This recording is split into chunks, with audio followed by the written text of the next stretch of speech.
Hello and welcome to the Controversies in Church History podcast. My name is Derek Taylor, your host for this podcast.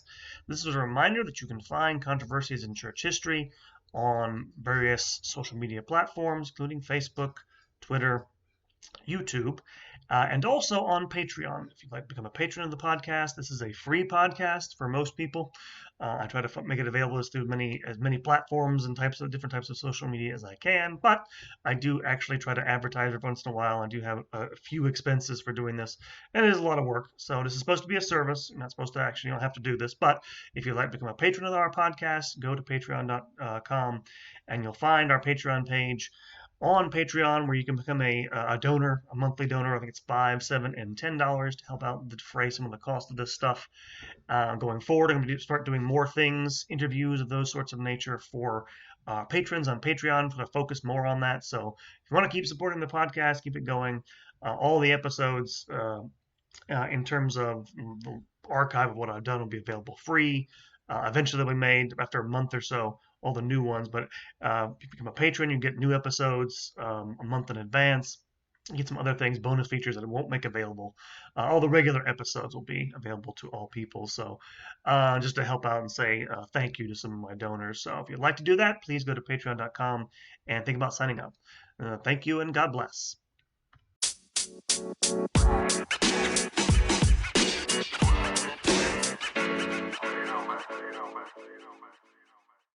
Hello, and welcome once again to Controversies in Church History, the podcast that takes you through the most interesting, important, and controversial episodes in the life and history of the Roman Catholic Church. Welcome once again. My name is Derek Taylor. I am your host for this history podcast, this church history podcast. And welcome again to all of our listeners out there. Reminder to everyone, you can find us on the interwebs at churchcontroversies.com, my website for this podcast. Also find us on social media, on Facebook, YouTube, not so much on Twitter during Lent because I haven't been on there except to post stuff, and other places as well. But those are the main venues. And the podcast is hosted by Spotify, so you can find all the episodes there. And you can also, if you like, become a patron of the podcast on our Patreon account. Donate to us if you like. But in any case, welcome to all of our listeners, patrons or otherwise, to this latest episode of the podcast. It's been a while since I've recorded. Things have gotten busy. Teaching duties, also taking on more writing projects, so things have slowed down. But never fear, the episodes are coming. Do have some things trying to get scheduled for more interviews. So there you go. That's for patrons mostly. So anyway, our newest episode, which I have entitled, you may be baffled by the title, as of recording anyway, something like The Church Weird, all caps, how the medieval church invented modern society. So if you're confused by the title, I'm going to explain this episode. It's a little one-off episode. I thought it'd be interesting for you to have some familiarity with this. Perhaps some of you are familiar with books by authors like I think it's Thomas Woods. It's basically how the medieval church built Western civilization, stuff like this. That's kind of sort of like what this is, but it's actually much more specific. It is about how the medieval Catholic Church in Western Europe contributed to, the making of modern Western society. Specifically, there's been a debate. I think there's generally a consensus they did actually contribute to this, obviously. But this has to do with marriage and family structure over the long term. And people have speculated about this for a while now, for several decades, but it seems pretty clear something like this is true. I'm going to go through this thesis, which I'm calling the WEIRD thesis. And that thesis, the acronym, if you're wondering about that, because I haven't explained it yet, WEIRD, means Western, educated, industrialized,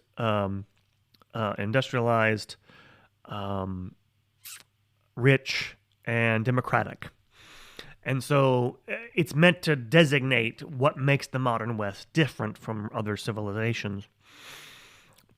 And so what we're talking about here, I'm going to call it the WEIRD thesis. And several people have proposed this stuff. I'll mention some authors here. has to do with the social structure that makes this sort of possible, stable, democratic, self-governed societies. And what this is social scientists and others have noticed a strong correlation between high rates of cousins marriage, like marriage between cousins, and a lack of democratic stability in certain societies. Those areas of the globe where they have high rates of intermarriage between cousins, places like the Middle East, southern Italy, the mafia, struggle with basic social indicators that seem to go along with modern Western democratic societies. Things like social trust in general, trust of strangers, cooperation with, neighbors, lack of civic participation, basic issues like this. And they have found that the opposite is true. Those countries that don't tend to have low rates of cousins marriage have higher social indicators for democratic societies. And this is something that seems to be relatively, or at least the way it's shaked out, peculiar to Western Europe. It seems to be one of the reasons why it developed things like, ideas of individualism, ideas of, participatory democracy and those sorts of things. And so you have scholars who've, gone through this. And I'm particularly interested in a couple of people I've been reading lately, or a couple of, they're not anthropologists, they're basically evolutionary biologists, if I'm not mistaken. Two men named Jonathan Schultz and Joseph Heinrich. Joseph Heinrich's written a book. I'll get back to that in a second. But they've combed the data on marriage in the Middle Ages, and they've come to the conclusion that one reason, there are other factors, I'm not going to give you the big thesis overall here, is that the medieval Catholic Church weakened family kinship networks in Western Europe, especially among the aristocracy, which paved the way for what we think of as the nuclear family. And what I mean by this, most families prior to early modern period, whatever, in Europe, tended to be extended families. That is to say, several generations of people lived under the same roof. That's usually what we think of when we say that, but it goes farther than that. Most of these families are based on a sort of, clan-like structures in which you married only within those kin networks, i.e. with cousins, right? This means that people in medieval Europe, prior to this happening in the High Middle Ages in Western Europe, I'll give you the time frame for this in a second. It means that your extended network of family was basically your most intense loyalty, and you would defend this at the expense of other types of loyalties like the nation or the kingdom, or or even the church in certain cases, right? And to give you an idea of what I'm talking about, don't know how many of you have seen. You've probably seen Godfather. I don't know if you've seen Godfather 2. These are the two, Godfather films. The third one didn't happen. It was a dream. The second Godfather movie, there's a scene at the end of the film, family dinner scene, in which, Michael Corleone's younger, his brother, Sonny is still alive, not spoilers. And they're talking about, World War II. It's just started. And people are, I guess Abe Vigoda's character, whose name escapes me, tells them that, people are starting to enlist for the war. And Sonny Corleone tells Michael that those who are enlisting to fight in World War II are saps. And they're saps because they want to risk their lives, quote, for a bunch of strangers. And what he means by strangers is anybody outside of the Corleone family and its extended kin, effectively. Again, this whole idea of family takes on a sinister connotation in the film, but honestly, that's what most family was like, especially in the early Middle Ages in Europe. In any type of society that's like that, it's like that. There's a fear of outsiders outside that kin network. That's what's behind, for example, something like the plot of Romeo and Juliet, right? Capulets and Montague, stuff like that. And so lower rates of cousins marriage means less hostility toward outsiders and a greater likelihood of cooperation between um, people, which is a prerequisite, one of the prerequisites for what we think of as both political democracy, but also what we think of as a society like ours, open, all that other stuff. Now, in terms of where I'm getting this stuff from, just a couple of things. Jonathan Schultz is the name I mentioned. He's written a couple major articles on this topic, at least. One was titled "Kinship Networks and Institutional Development." You can actually find this on the web, by the way, for free. Which argued that strong kinship networks have a negative effect on participation in democratic institutions, and this is global, by the way. They're trying to make the argument this is universal. He also co-authored another article, along with Joseph Heinrich and several other people, called The Origins of Weird Psychology, WEIRD, that acronym again, which argues that many of the features of modern Western society that appear peculiar to it, its individualism, etc., can be traced historically to the medieval church's attempt to weaken kinship ties among the aristocracy in Western Europe. In terms of Joseph Heinrich, he's written a book. I'm actually reading through it. It's called The Weirdest People in the World. Again, WEIRD, that acronym. Which is much more about the psychology of this. I'm talking about the development of a nuclear family that doesn't have those ties like they would have had in The Godfather. What we think of as the family, right? Because I know that sounds weird because, again, you're Catholic, you know about the natural family and all that stuff. Then the nuclear family is the core of any family structure because you get to have actual physical human beings, right? But we, in a modern West, we much more reduced it to that and that only. And one of the things that Schultz and Heinrich are talking about, they're drawing on a lot of other research, which confirms the church actually did this. And we'll get to this in a moment. I mentioned Heinrich because it's a fascinating book. May do a little review of it or something for the podcast. He's making a much larger argument, which I'm not dealing with here. I mentioned he's an evolutionary biologist. One of his theories is that human culture actually can alter the course of human biological evolution. I'm not going to talk about that here. Just want to throw it out there. For the purposes of this episode, the WEIRD thesis just means, when I refer to it, the part about the church. And so the question is, okay, how did this happen? Well, let me talk about this in a second, assess what I think of this thesis. It's basically true, but there's some other interesting aspects to it. You might want to know about this. So, okay. So as I mentioned before, what did the church do? I mentioned the nuclear family being at the biological heart of all families. But what the Western church does in the Middle Ages is basically weaken those sorts of ties, those extended family ties, in order to create, and like I said, I should step back for a second, which wound up creating something, the conditions for the modern form of family, where it's reduced mostly to the natural nuclear family. And the first thing to note about this, and this I'm going to beat you over the head with by the end of this podcast, is that when the church did this, for the most part, it did this, when I say it created the modern family, it didn't do this intentionally. Its goal was not to create the nuclear family as the standard. That wasn't the goal. We'll see what his goal was in a second. The church, starting in the Carolingian period, the Carolingian period is the period of Charlemagne from the late 8th century, the 770s, 760s, up to the end of the 9th century, the church began to limit in its legislation the degrees of consanguinity for which one could contract marriage. Let's say the differences in blood, how far within your family you could marry. In the reigns of Pepin the Short and then Charlemagne in the 8th century, the Frankish kingdom also created new legislation to curb things like incest, but also to put greater limits on marriage between relatives. Now, the thing to understand here is that these types of measures have been endorsed by the church and by people like St. Augustine, St. Ambrose in late antiquity, right? 4th, 5th century.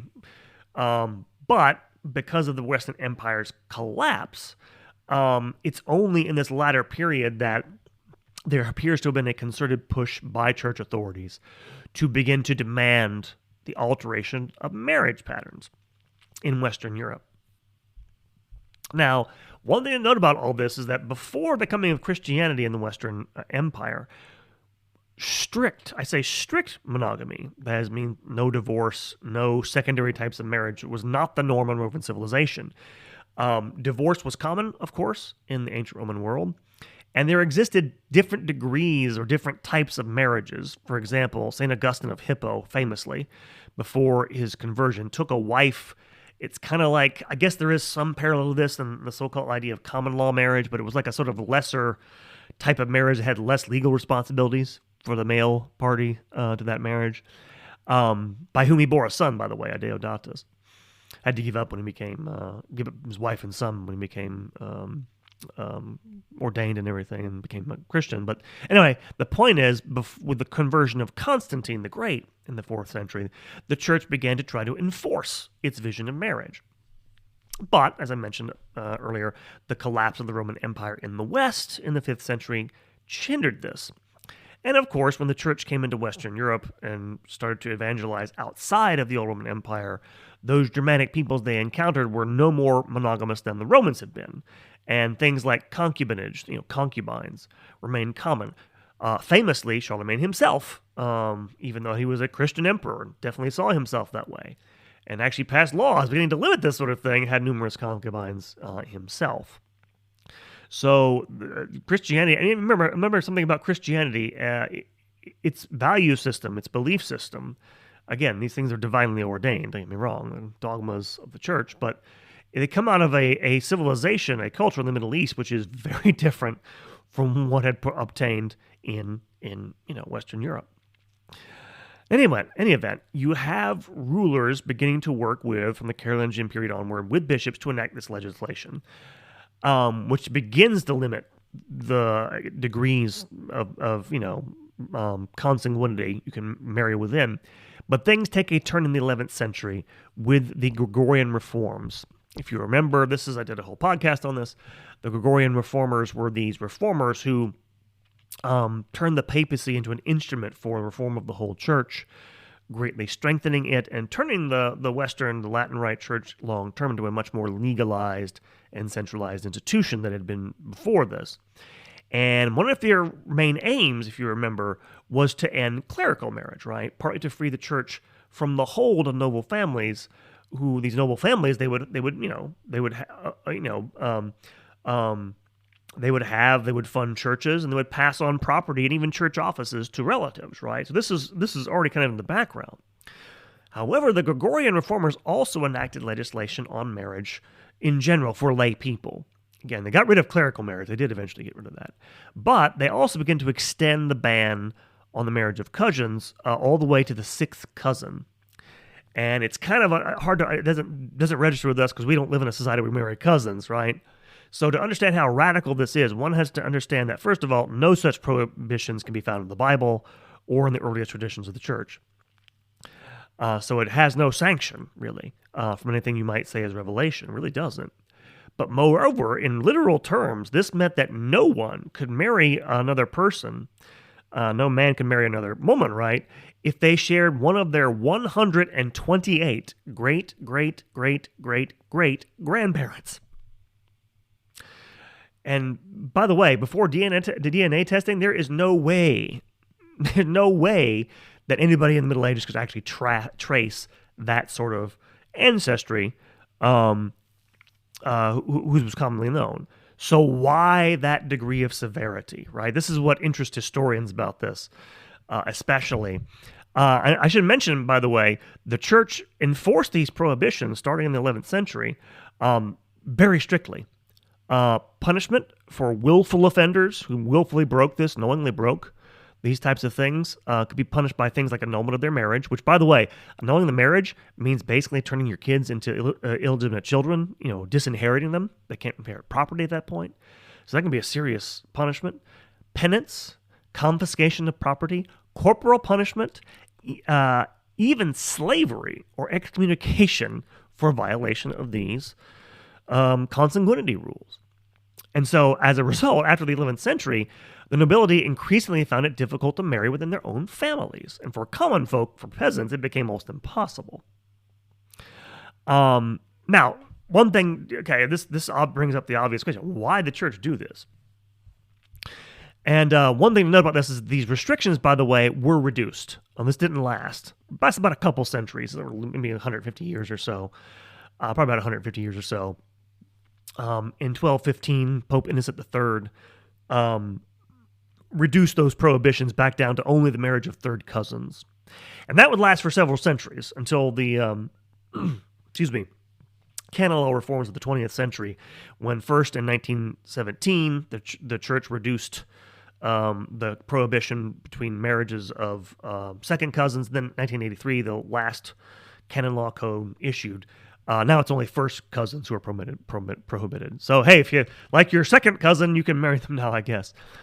But here's the thing, is that even to make a comparison here, to give you some frame of reference for this, these prohibitions, even after their relaxation in 1215, were stronger than anything that ever existed, for example, in the Byzantine world.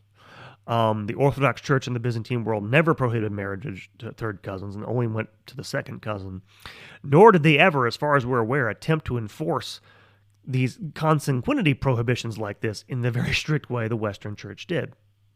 The Syrian Orthodox churches, for example, only began prohibiting cousins' marriage in the late Middle Ages at all, although the Armenian Church, interestingly enough, did so from an early period, earlier than the Roman, if I'm not mistaken. So the question arises is why, right? Why did the church do this, right? And again, we're assuming for this purpose they did do this, it did have this effect. We'll come back to that, but why did they want to ban cousin marriage so strictly? Well, one reason, which is almost certainly a reason we've kind of hinted at before, was the same motive that led the church to ban clerical marriage. They wanted to break the power of noble families over the church. There is evidence that bishops and not only bishops, but also kings, understood such measures would weaken noble families. And by the way, the kings did this for obvious reasons too. It would help them to gain control over their nobility. So this is no doubt, by the way, this is probably the primary motive in a lot of ways, or at least one of them, one of the major ones. I mention this because there have been other arguments made. The most explicit one that gets mentioned by Schultz in his article, which is a very good article. I should mention Schultz's article is really hard to read. Lots of charts and stuff. It's very mathematical. He's not giving you a history as a story. He's not a historian, so keep that in mind if you go looking for this stuff. But he cites one author who was an anthropologist. Gives a reason why the church did this. This is the idea of Jack Goody, who was an anthropologist.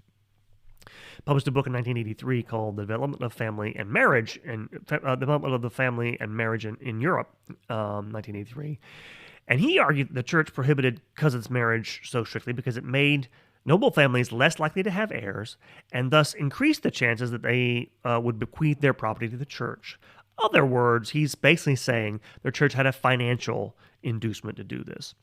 And he goes on to say basically that this system was undone by the Protestant Reformation, which cut back on prohibited degrees and made it possible for noble families to make their own arrangements again. Now, I should stress here, I'm skeptical of Goody's thesis, but I'll say this. It's broad. It's very broad, by the way, and he does concede that the church had doctrinal motivations in addition to these property considerations. He also acknowledges, by the way, that one of the main reasons why they wanted property was to use that property to provide for the poor. Remember, in the Middle Ages, there is no welfare state. There's nothing but the church providing for the... In fact, it's the church that sort of injected this idea that you should provide for the indigent and the poor into society in the first place. It didn't exist in the Roman world.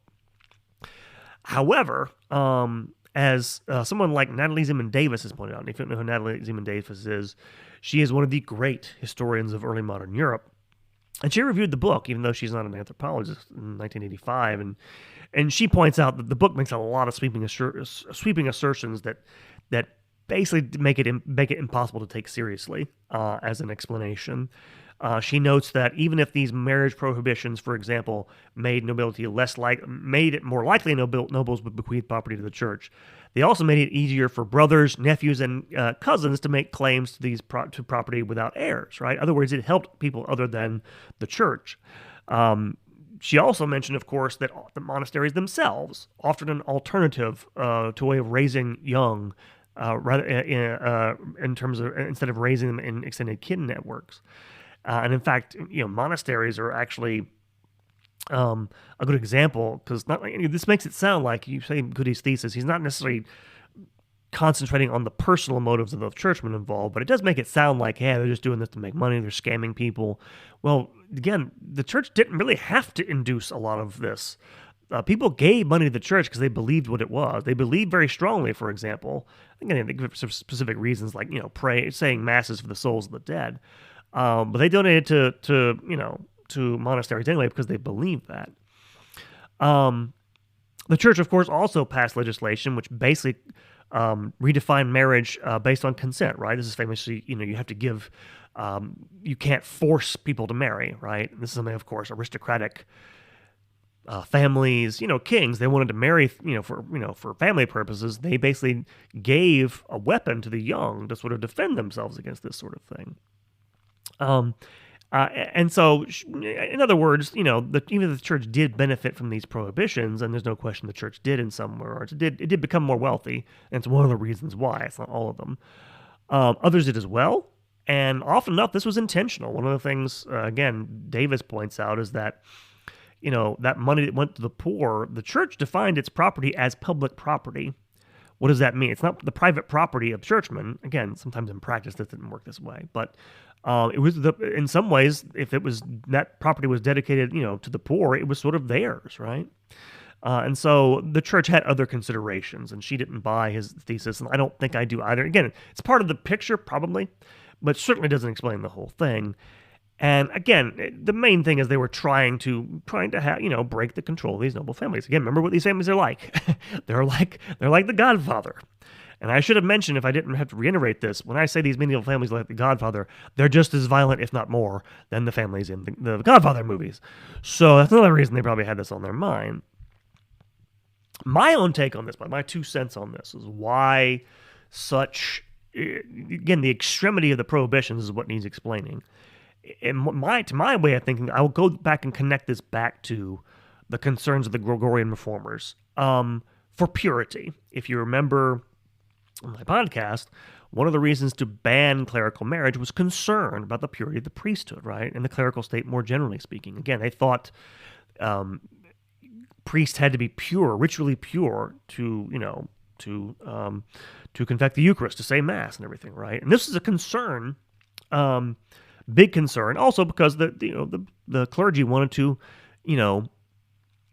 assert the purity of the priesthood and therefore its superiority over that of laity, right? So it has all these things going along. They want to impress their purity as a reason for their status within Western society. But the clergy were also concerned to raise the standards of the laity as well, the purity of the laity. And again, as in the case of clerical marriage, I'm glad Davis mentioned this.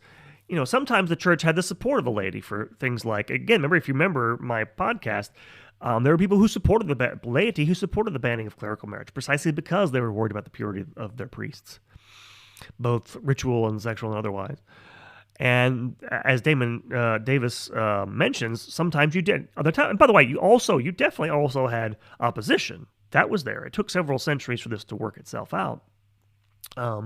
Although, in fact, there was a lot more opposition to clerical marriage than there was to these consanguinity laws.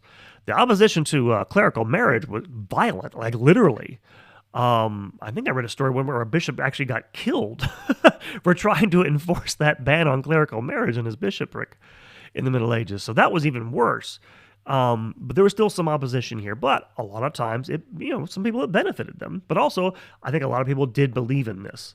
They wanted a pure, just as you have a pure ideal of the priesthood and a pure idea that doesn't include, clerical marriage, you have a pure idea of marriage, which is, pure, concludes consent, the purity of will, untainted by the coercion of violent nobles, right? Again, remember that was one of the things that concerned the priesthood, right? And one of the things, the reason why they thought the laity were impure is they're talking about really the nobility.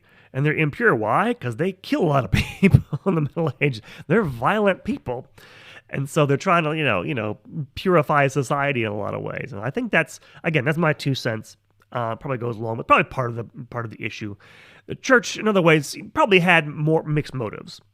They definitely, though, wanted to have greater control over their own property and just the institution of the church. And so we can say, just to wrap this up, that what this is amazing. I mean, this amazing about this episode and this thesis, which again, seems to be a consensus at this point. I think it should be. It's pretty clear that by reducing the strength of families, it made for things like individuality, because you had the stuff in the end of the Middle Ages, right? We talk about this, and sometimes historians do. Think of Dante, the great poet at the end of the Middle Ages, writing about his own personal experiences with Beatrice and his, Commedia and other places, and you have the emergence in the Renaissance of ideals of individual glory that seem to sort of give support to evidence of this, right? That you have the psychological organs being changed because you don't have the sort of powerful family structures like you have in other places in the world. And I should mention about this, this is in some ways what the church did in the Middle Ages was kind of like what we sometimes call disparagingly in modern times a social engineering project. The church, used law and moral coercion to make society more Christian by altering the nature of marriage. And I should also mention, by the way, when I said they did this, it did not two things. One, it did not mean that they completely rid Western society of familial influences. All you have to do is read histories of the Renaissance Church. The fact that princely families still dominate Western Europe, it obviously didn't do that, but it did get people to accept as normative these new ideas everywhere. So it was a success in that regard. As well as clerical marriage, banning that, that was also a success. Even though, again, people broke, there are always exceptions, but they accepted the ideal as normative. And this is kind of to be expected, of course. We expect family ties don't weaken automatically in a couple of centuries. And I would make a comparison, say, with ancient Athens. If you don't know, when Athens became a democracy at the end of the 6th century BC, when Cleisthenes and other nobles led reforms of the Athenian constitution, they created a system, according to Aristotle anyway, whereby people voted in blocks, but they voted in elections by region and not by tribe. Well, they would have, like, you were voted by tribe, right, in ancient Athens, but they made it so that when you voted along with people from other parts of Athens. Like, there's the hill people, there's the people who live on the coast, people who live in the farm areas, and it made sure that you associated people, that each tribe would vote with tribes from other areas of Athens. It was meant to sort of dilute loyalty to your tribe and inculcate loyalty to the whole of the city, right? And this worked, obviously. Athens became a great power, but despite this, noble families still played a role in Athens, even during the golden age of the 5th century BC. The best evidence of which is the influence of the great statesman Pericles, right? He was their leader during the height of their power. So family always matters. So I'm going to go overboard with this. But I do want to emphasize a couple of things, is that the church was an agent of change. There's no doubt that it was the primary driver of the weakening of strong kin networks in medieval Europe. I should point out, however, that monarchs also drove this process as well, because they also benefited, obviously, from the weakening of noble families, who could often challenge them. And this happens more and more as monarchies become more powerful toward the end of the Middle Ages. This is what's going to feed into, of course, divine right theories, which appear on the scene during the Renaissance and the Reformation. This is what's still going on, basically, in the reign of, you go into Louis XIV, right? The archetypal absolute monarch, right? He's trying to break the power of noble families. It didn't take place right away, but it began, certainly, with, or completely didn't happen all right away. The church began this through these types of mechanisms. The other thing I'll reiterate is that the church, again, this was not necessarily intentional. The church did not intend to create a modern family structure. It definitely didn't mean to encourage individualism. But this was an unintended byproduct of his actions. You can just see this. Again, I mentioned Dante. You can mention all the sort of mystics who appear on the scene at the end of the Middle Ages. Marjorie Kemp, Julian of Norwich, people like that. They're writing about their experiences, and even someone like Martin Luther. And the church clearly didn't like that. They were suspicious of all that individualism stuff, and that's not the only thing that makes for modern democracy, or the weird psychology of modern societies. But they had a role to play in bringing it about. Now, the one thing I think about this, and just to wrap this up, it was just an interesting thing to mention. You wonder about this the effect of this long term. Because when you think about it, one of the things you're faithful Catholics, you're well aware of, and you're probably noting in this day and age is the current, efforts to alter the nature of family in modern Western societies. And you have to think about, is this related long term to what the medieval church did? Because one thing modern governments know all too well is that weaker family bonds make people more isolated and easier to control. And having, the church having in the Middle Ages, beginning the Middle Ages, having stripped the family of its extended networks, it seems like the modern state wants to break it apart entirely, to sort of denigrate it out of existence. And again, I'm not saying, by the way, the church is responsible for this. I doubt the sort of anti-family activists that seem to currently dominate so many governments in the United States and Canada, elsewhere. They definitely don't know anything about the medieval church. But it's hard not to think this is part of a longer process. The church maybe became a model for this. Even these people don't know what it was. I mean, they're still sort of playing out the same thing, right? We want to make the family weaker so we can control it. And again, as we can see, that's why I spent so much time talking about it. I don't think control was the only thing that motivated the medieval church. I think that's pretty much exactly what's happening now, actually. There does seem like a need to control populations that's driving a lot of what goes on in modern Western societies. And perhaps what we're witnessing today is, people totally unawares, not aware of this at all, using that model that the church, set in the Middle Ages without any sense of limits. Because I think at this point, weakening the family even further means you're weakening the basis of it in the nuclear family, obviously. But interesting to think that, our societies, and again, you probably heard this elsewhere, as I mentioned in the beginning, the church built Western civilization. This is one of the interesting ways it did kind of set it up, even if it was unintentional. Although, one of the things you should think about, though, is that, it built modern Western civilization. You could say things like individualism are one of the bad things about modern civilization. So if you're gonna give the church credit for causing good things, you maybe have to say it's also responsible for the negative effects of it, because every historical change has positive and negative effects. But anyway, that is the podcast for this time. I hope you guys enjoyed that, a little interesting sort of side debate we're talking about here. So just a few notes on what's upcoming. The next podcast episode will not be coming out until next month. That will be, when I get around to it, the next episode in this series on Latinization. I do have some other things in mind, some shorter stuff. Don't know what's coming. I'm also trying to work on, I don't know if I mentioned this last time, I'm trying to work on getting another interview, and I think I'm definitely going to make this available to patrons for them mostly. I might make this one available to everyone else, because I think everyone will enjoy this.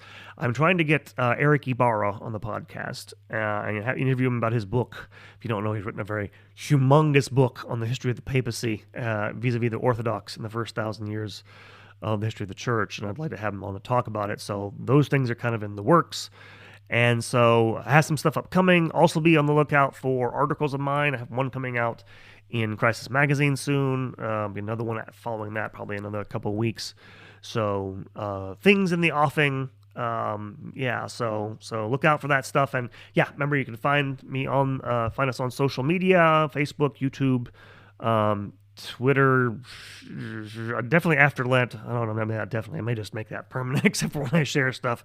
Pretty much tired of Twitter. The Lenten fast has been a good thing, but I still have a Twitter account anyway.